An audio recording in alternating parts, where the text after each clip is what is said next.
Hey, what's up everyone? Crapgamer here, and I'm finally doing something that I've always wanted to do, and that is delve into the entertainment side of things a bit. But don't worry, this isn't going to take the place of any of my gaming related content whatsoever. It's just going to be additional, sort of like a New Year's resolution to broaden my horizons, if you would. Could be doing movie reviews, my thoughts on movies or television shows. A lot of people have asked me to do something like this, and I finally decided to give it a try.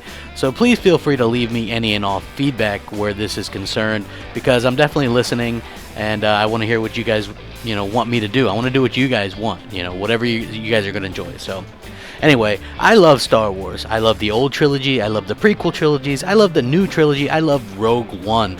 I love Star Wars, the Clone Wars show, Star Wars Rebels, Star Wars video games. I just plain old love Star Wars.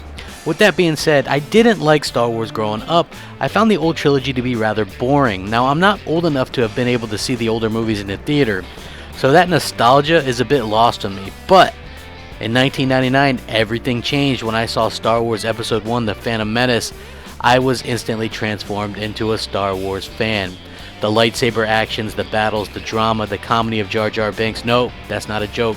I actually find him to break the tension with his comedy, much in the way C-3PO does in the other Star Wars movies. Now, I love the pod racing scene, and while the movie wasn't perfect, I thought it was very well done. Now, immediately after I saw this movie, I was able to go back and pick up the original trilogy and started to enjoy them more and more. Now, when I list my favorites in order and keep them like with the old trilogy and the new trilogy, or the prequels, I list them like this: 3, 5, 1, 6, 2, and 4. Now, I'm not actually a huge fan of Episode 4, as I thought it was a bit boring, even more so than the others. Now, if you want my complete Star Wars list in order right now, it goes 3, 5, Rogue One, 7, 1, 6, 2, and 4. Love the directions of the new movies, think they're absolutely fantastic. Now, when people ask me what my problem is with Episode 4, I simply tell them I find it slow, although still enjoyable. Also, I always get a laugh when people bring up the bad acting in the prequels or how Anakin is whiny. My response is, did you see Episode 4? Did you see it? It's pretty bad. It's not exactly, Shakespeare. I mean, Hayden Christensen isn't the best actor for sure, but he literally copies how whiny Luke Skywalker is in Episode 4. Crying about never getting to leave, or going to Tahashi Station for power converters. There's cheesy lines in all the Star Wars movies. Yes, the "I'm the senator and you're in training to be a Jedi," or the "I hate sand" stuff from Episode 2 is pretty bad. But so is a lot of the dialogue in Episode 4, and in particular Episode 6. Oh, Luke, is that who you could tell? I mean, it's all relative. Now, I prefer newer technology, and I always laugh yet again when people say he focused too much on CGI in the prequels. He always used the best available tech at the time. If CGI were a thing in the 70s and 80s, I'm sure he would have used that a lot. To be completely honest, the Muppet look of a lot of the characters turned me off in the original trilogy growing up, as I always hated Muppets. Even the improvements to the old trilogy made perfect sense for me for the most part. Replacing the lady in the ape mask with Ian McDiarmid to play the Emperor, who was the Emperor in 4 of the other Star Wars movies, really improved continuity. The singing cantina stuff was maybe a little over the top, but who are we to say what George Lucas should do with his own vision for his own movies? Now, I look at Star Wars as a whole to be a bit campy and fun. There's some darker moments for sure, but the hate I see the prequel trilogy get is just unreal at times.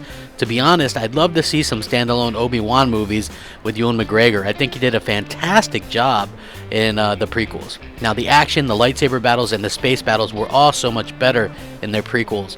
The deception of the Emperor, who was able to play both sides of the fence, seeing Jedi fight before they were just old men or not fully trained was something special to witness, because there were multiple Jedis and we get to see what they could do instead of just hearing about what they used to do back in the day. Now, I've come to really appreciate how great the entire saga is as a whole, and simply can't understand those that hate the prequels just because it's the popular thing to do so. Now, the nostalgia felt as a kid if you saw the originals in theaters was never going to be matched with seeing the prequels as an adult. I think it's much better to enjoy all of the Star Wars as a whole rather than pretend certain things don't exist. The more Star Wars, the better, in my opinion. And I'll say thanks to the prequel like Rogue One, I have far greater like and enjoyment for Episode 4 because it did such a wonderful job of cleaning up a lot of the plot holes, and it kept up the continuity. Here's hoping Star Wars keeps being amazing and that the prequels get the love they deserve finally. They're amazing films in their own right. Again, this is just my opinion, and you don't have to agree with me, but let me know what you think. If you like the video, hit the like button. If you want to subscribe, please do so. And again, this isn't replacing any gaming related content, it's just additional content. Whenever this entertainment video will be up, it'll be likely a third piece of content instead of the usual 2. So I do have some other stuff planned. Let me know what you guys think. Thanks for watching. Crapgamer out.